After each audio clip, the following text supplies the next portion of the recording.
Hi, my name is Ahmed. I come from the glorious country of Iraq, and I'm a born Muslim. My problem is that I practiced Islam when I was... Brother, first we request questions from the non-Muslims. Once all the questions from non-Muslims are over, inshallah we'll give you a chance. Yeah, but I'm telling you my problem only. Okay. But you said you're Ahmed and you're a born Muslim. I am born Muslim. But now are you a Muslim or not? I'm agnostic. Oh, so now you have left the religion of Islam. Yeah, I'm confused. Okay, fine. If you have left the religion of Islam, you can ask the question, brother. Okay.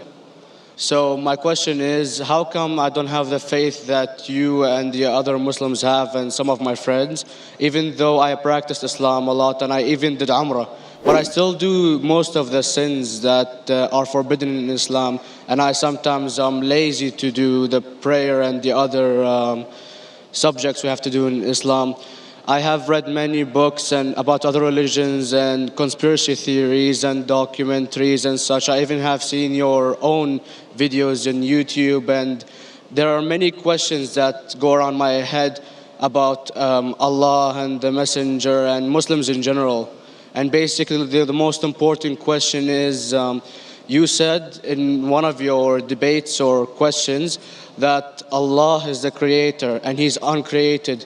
But I have realized, how can the uncreated exist? And if He exists, how can we notice Him? How can we see Him or hear Him or feel Him or know of His existence if He's uncreated in our own dimension or so? That's one of the questions. Brother Ahmed said that he is a born Muslim. He comes from Iraq. He read the Quran, he read the books, but he commits many sins. He believes, maybe sometimes he's agnostic, and he's lazy for praying. Brother, before I answer your main question, if you do sins and if you're lazy for praying, that does not make you a non-Muslim. As long as you believe that praying is fard, sometimes you miss, it's a sin. It's a major sin that you sometimes don't pray, but that doesn't make you a non-Muslim. If you say praying is not required, then you're doing kufr. But if sometimes you do sin, sometimes minor sin, sometimes major sin, it is haram, it's forbidden, but that does not throw you outside the fold of Islam. There are sometimes waswasa of the shaitan asking you, you're a Muslim, but this is wrong in Islam, this is wrong. And it does deviate the person's mind. At that time, maybe your iman may be low. But these things should not make you consider that you're non-Muslim. Regarding a question that I mentioned in my speech, and you're right, that Almighty God is the creator, but He Himself is uncreated. You asked the question, how can the uncreated, how can we see the uncreated? And how it's possible. Allah subhanahu wa ta'ala is Khaliq, is the creator. And by definition, He's uncreated.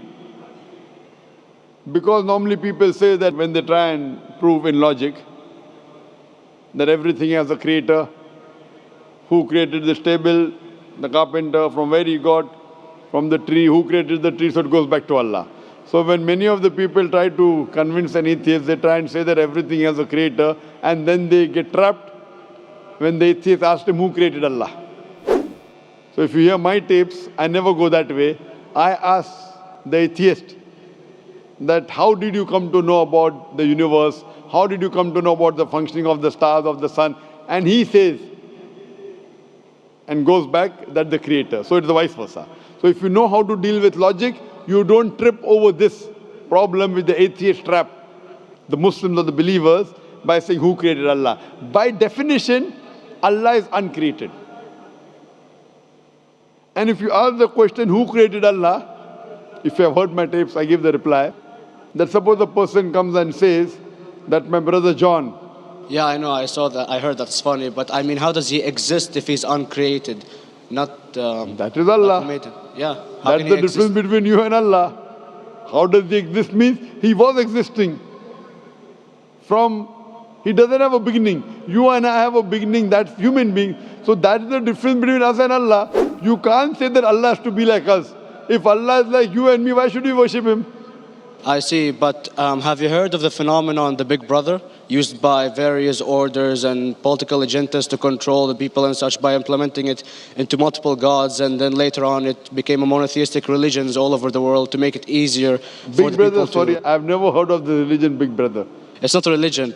It's like a theory, an idea, basically. For What does it say? Yes? What does this idea say? What does it say? Is that when you have a big brother, it's easier for you to live life.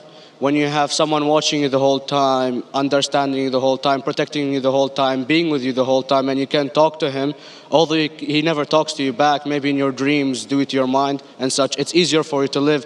While a human who does not have a big brother and is not easily controlled into doing so and is having complete freedom is a danger for the major ruling powers and such. What does this say? I don't understand. Big Brother may be there, Big Brother may not be there. What does it have to do with Islam and God? What does it have to do? Because basically Allah is watching you the whole time. So you want to say that Allah is like a big brother? Indeed, you use him for your protection so you won't be scared. You know what I mean? See, this is the hypothesis. Hypothesis. If you have heard, how do I convince an atheist?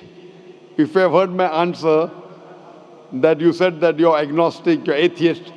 Yeah. So first thing I do to an atheist is I congratulate him. What? I congratulate him. Have you heard my answer of atheist? Yeah, you congratulate them and stuff. But I haven't seen your debates with the atheist. I just saw your answers on some questions. Fine, so you haven't seen the answer of atheist?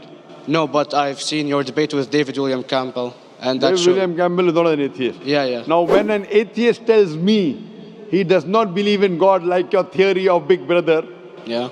And if you believe in that theory, I will ask you, first thing I do to the atheist, I congratulate him. You know why? Yeah, because they think and they don't follow what their parent does and such stuff like that. No. I congratulate him because he is not doing blind belief. The other people are doing blind belief. He is a Christian because father is a Christian. He is a Hindu because father is a Hindu. Most of the Muslims are Muslim because father is a Muslim. He is thinking. He says there is no God. He has said the first part of the Islamic Shahada, La ilaha. The reason I congratulate him is because he has said the first part of the Islamic Shahada, Islamic Creed, La ilaha. The only thing I have to do is illallah, which I shall do inshallah. So if you have heard my answer, an atheist becomes an atheist because he believes in science, he believes in logic. Or I ask him that if an equipment is bought in front of him, which no one in the world has ever seen, and if the question is asked, that who will be the first person who will be able to tell you the mechanism of this new equipment? What is the answer? Of course, he's going to tell you the producer or the maker of this equipment. Creator, producer, maker. So when we ask him questions that how did this universe come to existence, he will talk about the Big Bang. This what we're going to talk is already mentioned in the Quran 1400 years ago in Surah Anbiya chapter number 21 verse number 30. Avalam yaral lazina kafaru anna samawati wal arda kanat ratkum fataqnahuma. Do not the unbelievers see that the heavens and the earth were joined together and we clove them asunder. This what you came to know 50 years back is mentioned in the Quran 1400 years ago. Who could have mentioned that? Well, in various civilizations in like 2000 or 5000 BC before Islam came or Christianity itself, there was various civilizations that are good in astronomy and they know more about our solar system than we do now, sadly. Brother, your knowledge of science is little, not in-depth. I do agree. There are certain things which were known as hypotheses. For example, we came to know, we were proved that the earth was spherical in 1577. I know that in 6th century BC, there were Pythagoras who believed that the earth was spherical. But the same Pythagoras who believed the earth was spherical also believed that the earth was the center of the universe, which is wrong. You show me one civilization which believes 100% what the Quran has mentioned. I challenge you. What you say, so do you mean to say there was a person who said, okay, this civilization, out of 100 things, these 2 things are right. Out of 100 things, these 5 things are right. Out of this 100, and picked and chose. Who can do that? No one besides the Creator. Even if you know that there were 10 different civilizations, hundreds of civilizations, there is not a single civilization that you know in the past which knew 100% of science what we know today. So where is your logic? Where is your theory? I do know that certain things were hypotheses, which were proved later on. But there is not a single civilization which knows everything what is mentioned in the Quran.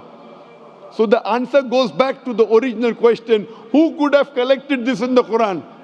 Someone 1400 years back, could he do and say, okay, out of these 100 things, these 3 are right, out of these 100 things, these 2 are right, out of this, it's not possible.